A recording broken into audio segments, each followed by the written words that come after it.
અવાડા બાંધે એવાય છે અને અવાડા ડાટા કાઢે એવાય છે લ્યો આ દુનિયામાં. પણ ધરાવીને ધાનનો નીપજે કોડવીને માળું ન હોય, જેહળ જખરા જ્યાં નીપજે જેની જનેતા હોથલ હોય, હારી મા વગર બાપુ હારા દીકરા કોઈ દી ન થાય. હું તો આ બેનું આટલી બધી સંખ્યામાં બેઠીને બેલોને બાપુ સલામ કરું છું. ખરેખર હું તો ત્યાં સુધીની વાત કરું જ્યાં ધર્મ ધ્રુજો પુરુષ ન પૂગી ગયો દેશને આબરૂ બાપુ દીકરીઓ રાખી છે. તમે કહો તો હવાર સુધી દાખલા તમને આપું દીકરીઓના ઇતિહાસ કેવડા છે. જ્યાં પુરુષ થાકી ગયો, પુરુષ જ્યાં ભોળો પડી ગયો, જ્યાં પુરુષની શક્તિ ખૂટી ગઈ, ત્યાં બાપુ બધે બાપુ દીકરીઓ લગામાં હાથમાં લીધી તમે બેહી જાઓ. તમને મને હજી ખબર જ નથી, આપણે અમથા અમથા વળ દે છે.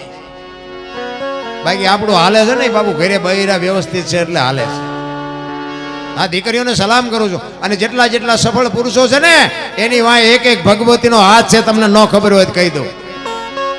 જલારામ ને વીરબાઈ નો તો કોઈ ઓળખત નહીં, સગાળસા ને ચંગાવતી નો હોત તો કોઈ ઓળખત નહીં, હરિશ્ચંદ્ર રાજા ને તારામતી નો હોત તો કોઈ ઓળખત નહીં, આ કાલ હવારની વાત સવારામ બાપા ને જબુમાં નો હોત તો કોઈ ઓળખત નહીં, દેવદાસ બાપુ ને અમરમાં નો હોત તો કોઈ ન ઓળખત. જ્યાં ધર્મ ધ્રુજો પુરુષ ન પૂગી કે દેશની આબરૂ બાપુ દીકરીઓ રાખી છે. પણ એવી દીકરી હોય તો અત્યારે હું તો આ દીકરીઓને થોડીક મારી વાત કડવી લાગશે પણ દરદ તો કડવું પાવતો જ મટે, ગોળ ખવડાય દરદ ન મટે. હા, મને સીતારામ ન કરવાય ન કરજો, પણ ભગવાને તમને આપ્યું હોય તો ખાવ પીવો ને વાપરો, પણ ફેશનનું માપ રાખજો. ફેશન બાપુ છે ને દેહના પ્રદર્શન ન હોય. એક તમને હાથ જોડીને વિનંતી કરું, દેહના પ્રદર્શન ન હોય. તમે ધારો એવી દુનિયા નથી. એક લખી લેજો, મારા જેવું તમને સત્ય કોઈ નહીં કે. તમને આપ્યું હોય ખાઓ વાપરો, મોજ કરો, ગાડીઓ ફેરવો. પણ હું તમને એક રામાયણનો દાખલો દઉં કે રામચંદ્ર પરમાત્માના ઇતિહાસમાં કે ભગવતી સીતાજી લક્ષ્મણ રેખાને ઓળંગી ગયા અને એનું હરણ થયું. તમે એમ માનો છો કે સીતાજીમાં શક્તિ નહોતી? મિથિલા નરેશની દીકરી બાપુ અગ્નિનો ગોળો હતો, ગોળો. એક રાવણ માથે દૃષ્ટિ પડે ને રાવણની રાખ આ દુનિયામાં ન પડે, ઈ ભગવતી હતી. તો એને આખે આખા ઉપાડી શું કામ ગયો? એ આજની દીકરીને બાપુ કેળો પાડ્યો છે. જે લક્ષ્મણ રેખા ટપી જાય ને એનું આ દુનિયામાં હરણ જ થાય. બાપુ દીકરી હોય, માં હોય, બાપ હોય કે ભાઈ હોય, લક્ષ્મણ રેખા જે ટપે એનું દુનિયામાં હરણ જ થાય. રાવણ મરી ગયા વેમમાં ન રહેતા ગામો ગામ છે. અમે તો બધે જાય છે, અમને નહીં ખબર હોય. રાવણ નથી મર્યા, રાવણ તો એ રહ્યા. એટલા માટે કહું છું કે રામાયણ છે ને, રામાયણ એક અદ્ભુત ગ્રંથ છે. એ રામાયણ જેવું જો એક નાનું એવું મોટું પુસ્તક ઘરમાં રાખો ને બાપુ જિંદગીમાં કોઈ દી મોળો દી ન ઉગે. રામાયણ મહાપુરુષો એવી બનાવી છે, એ તો દુનિયાએ ઊંધો રથ કરી નાખ્યો છે. આ રામચંદ્ર પરમાત્મા કે હોનાના હણિયાને મારવા ગયા. હોનાના હણિયા હોય આ ભાડ્યા કોઈ હોનાનું હણિયું. અત્યારે હોનાનું હણિયું આવ્યું, આપણે હોત એમ કે હોનાના હરણ તો નહીં હતા હોય. તો આપણને ખબર પડે, રામને નહીં પડી હોય. જો રામાયણ છે કઈક જુદી, દુનિયાએ ચિતરી નાખી જુદી. પણ એ રામાયણ એમ કે છે કે જે મોહની વાંહે દોડે ને એટલે વાંહે ઘરમાં બાપુ ઘર લૂંટાઈ જ જાય. રામચંદ્ર પરમાત્મા જો હરણ વાંહે ન ગયા હોત તો સીતાજીનું હરણ ન થાય. જે મોહની વાંહે પડે ને એનું વાંહે ઘરમાં પતન જ થાય. બહુ મોહ વાંહે પડવાની જરૂર નથી. એટલે મહાપુરુષો કહે છે કે એક ઘડી આધી મેં પુણ્યાત, તુલસી સંગત સાદગી કટે કોટી અપરાધ. 24 કલાકમાં કાંઈક કરજો, ઈ તમારી મારી ભેગું આવવાનું છે. ચાંદલા કર્યા ને સાલું ઓડાડે ને. હવે અમારી આ લાયકાત જ નથી. હું તો ચોખ્ખું કહું છું, અમારી આ લાયકાત જ નથી. પણ છતાંય મારો નાથ બાપુ ટોચે પોગાડે ને એમાં દુનિયા કોઈ ન રોકી શકે. આ ઈશ્વરની કૃપા છે. બાકી અહીંયા મેં કીધું ને આ તો લાઈવ હાલતું છે ને અહીંયા અમારે જેટલા આજ વાળું નહીં કર્યું હોય. અચ્છા કે આ બધું ખોડીને એટલા બધા ભેગા કરીને બેઠો છે. હા, ઈ આજ અહીંયા વાળું નહીં કરતા. અને મને આખી દુનિયા બાપુ વાહ વાહ કરે છે, બાપુ બાપુ કરે છે. જો આ ઈશ્વરની કૃપા. ઈશ્વર બાપુ છે ને, છે તો છે, નથી તો નથી, ગોતતા નહીં. બાકી છે ખરો, ભરોસો હોય, વિશ્વાસ હોય તો છે. આ હમણાં વાત કરી મને કે મંદિર તો ઘણા ટાઈમથી બનેલું હતું પણ થતું નહોતું, કાર્ય પૂરું નહોતું થતું. ને કે મથવા વાળા જ નહીં મથ્યા હોય. પણ એ તો મારો મારો નાચ જેદી આવે ને તેદી થાય બાપુ. રૂપિયાના ઘર ભર્યા હોય તો ન થાય રામ. એ સમય કરાવે સમય. બડા બલવાન નહીં પુરુષ બળવાન. કાબે અર્જુનને લૂંટ્યો હોય ધનુષને હોય બાણ. તમને અને મને એક માણસનો અવતાર મળ્યો છે. હું તો એમ કહું છું કે જેદી મરવાનું હોય તેદી તો એને જોવાનું છે, આપણે ક્યાં જોવાનું છે. પણ કેવું જીવવું એ આપણે જોવાનું છે. એ આપણને ખબર હોવી જોઈએ ને. ભલે ને કાલ ઉપાડી લે, પણ મરવું ગમતું નથી. ખબર છે બધાને મોત આવવાનું છે, પણ કોઈને મરવું નથી. બોલો 80 વર્ષ થયા હોય તો કે હજી આ છોકરાને પરણાવીને જોઈ લેવી. પણ હજી શું જોવું છે? કોઈને મરવું નથી. અને આમાં આટલા બધા બેઠા છો, કોઈને મરવાની ઈચ્છા હોય કે મને ઝટ ભગવાન લઈ લે એવું કોઈની ઈચ્છા હોય તો હું શું વાત કરો તો? અરે મારે નથી મરવું ને. અને આવવાનું છે વાત પાકી છે. મોત છે નહીં અનિવાર્ય છે. પણ મારો કહેવાનો અર્થ એ છે કે આપણે મર્યા પછી જો ગામમાંથી 5 જણા હરખી રીતે રોવે નહીં તો એને જીવા ન કહેવાય. હા, અરે માણા જેવો માણા હતો, હૃદયમાં હબાકો આવે એને જિંદગી જીવા કહેવાય. રામદેવજી બાપાનું સાનિધ્ય છે એટલે. અને રામદેવજી બાપા તમે જો, એક રામદેવજી, એક હનુમાનજી ને એક માં મેલડી, આ 3 દેવ એવા જીવતા જાગતા છે ને કે હવારે નાળિયેર માનો ને બપોરે ફડાકો કરે એવા છે. હા, રામદેવજી બાપા તો બાપુ જીવતું જાગતું. હનુમાનજી મહારાજ ને અષ્ટનિધિ નવનિધિ કે દાતા અસબર દિન જાનકી માતા માં ભગવતી સીતાએ અજર અમર બનાવી દીધા. કે ધરતી આકાશ સૂર્ય અને ચંદ્ર જ્યાં સુધી રે ત્યાં સુધી હનુમાન તું અમર. આ 3 દેવ બાપુ એવા છે ને કે તમે બાપુ એક તમારી સુરતા અહીંયા લગાડી દો ને, તમારું જો હા સુધીમાં કામ ન થાય તો મારું ઠેકાણું સંભાળજો. એવો રામદેવજી બાપાનો તમે જુઓ. એ જન્મા ક્યાં ને વયા ક્યાં આવ્યા લ્યો જુઓ. નથી દેખાતું કે આઈનપા કંઈક આપણી ભાવના કંઈક આપણી ચાહના હશે તો જ આઈનપા ઉતાર્યા હોય ને. કૃષ્ણ પરમાત્મા જન્માન ક્યાં વી આવ્યા? ગોકુળમાં જન્માન આવ્યા અહીંયા દ્વારિકા.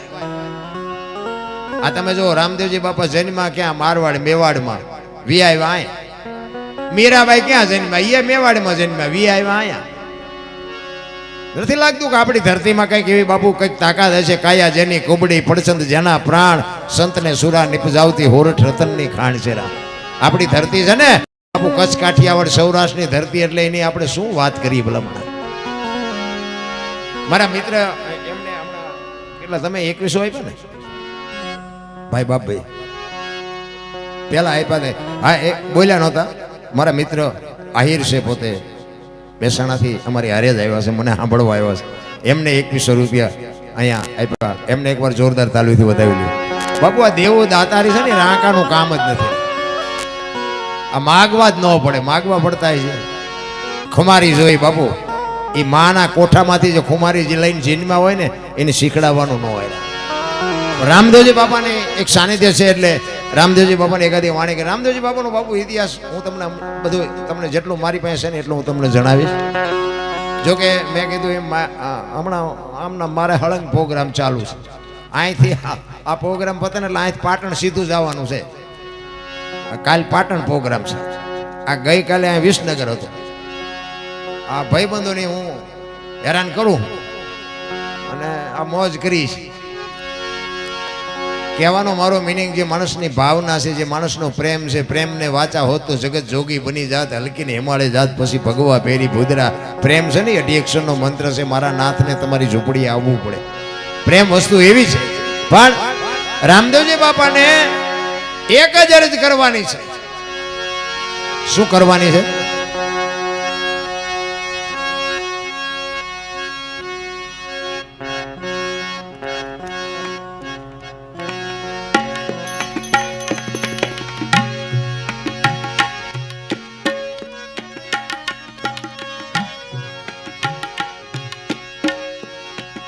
સાચો રે ધણી રે મારે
આ ભજન જ્યાં જ્યાં બન્યા છે ને ત્યાં વાતું પડી છે, એમને ભજન કોઈથી બને નહીં. પણ ક્યારે ભજન બન્યું, શું કામ બન્યું, કોને બનાવ્યું? આને એક બાજુ લઈ જાઓ, દેકારો ન કરશો. આ પૈસા એ તો બટા છટી બોલાવી દુનિયામાં, પૈસા હાટું તો